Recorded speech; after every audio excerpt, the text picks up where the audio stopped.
10ই ফেব্রুয়ারি বিকেল 4টার দিকে বাবার সঙ্গে আমার শেষবারের মতো 3 মিনিটের কথা হয়। মা আমাকে সকালের দিকে ফোন করে জানিয়েছিল, তোমার বাবা খুবই অসুস্থ, ওকে যেভাবেই পারো চেক আপের জন্য নিয়ে যাও। বাবার চিকিৎসা মূলত ইন্ডিয়াতে হচ্ছিল, তাই বাংলাদেশের চেক আপ করে তেমন একটা উপকার হবে না, কন্ডিশনটা হয়তো একটু জানা যেতে পারে। তারপরে আমি বাবাকে ফোন দিলাম বিকাল 4টার দিকে।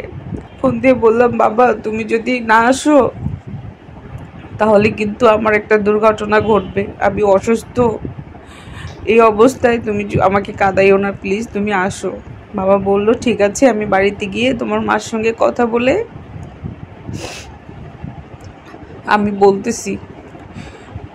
সেই দিন বাবা আমার এত শান্তশিষ্টভাবে আমার সঙ্গে কথা বলেছে, জানি না বাবা ওই দিনে আমাদের ছেড়ে চলে যাবে।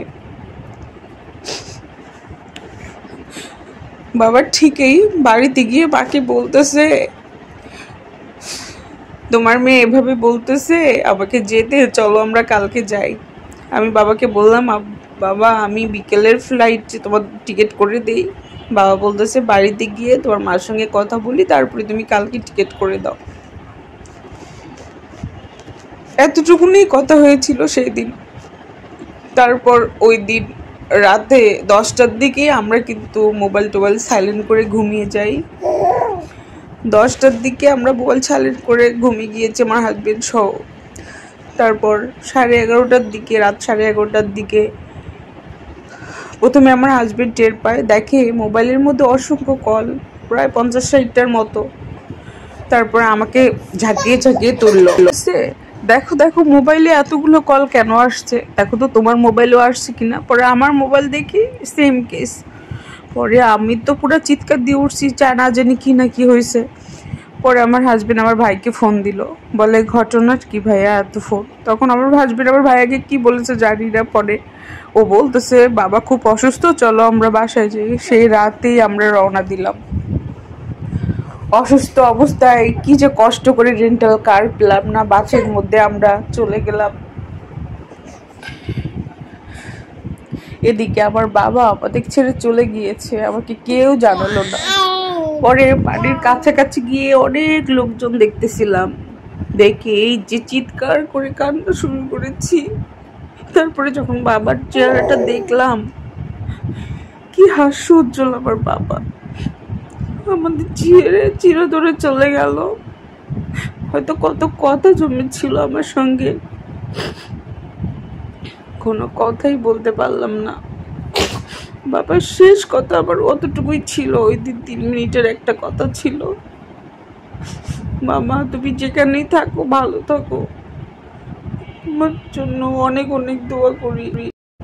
মার কাছ থেকে শুনেছিলাম বাবা সেই দিন সুইট পটেটো খেয়েছিল, অনেক শ্বাসকষ্ট হচ্ছিল, কোনো ইনহেলার কাজ করছিল না। পরে ওই মুহূর্তে ওদের গাড়ি করে হসপিটালে নিয়ে যাচ্ছিল। হসপিটাল যেতেই একটা জোরে শব্দ করে সবার দিকে তাকিয়ে চলে যায়, কোনো কিছুই বলতে পারে না।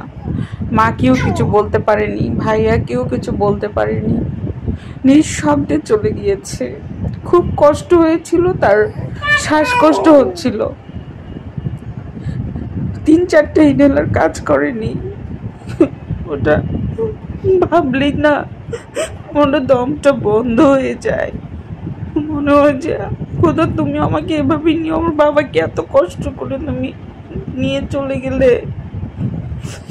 একটু নিঃশ্বাস নিতে পারেনি আমার বাবাটা, আমার নিঃশ্বাসটা দিয়ে দিতাম। খুব কষ্ট হয়, এটা ভাবলেই খুব কষ্ট হয়। রব্বির হামু কাম্মা রাব্বাইনি সগীরা।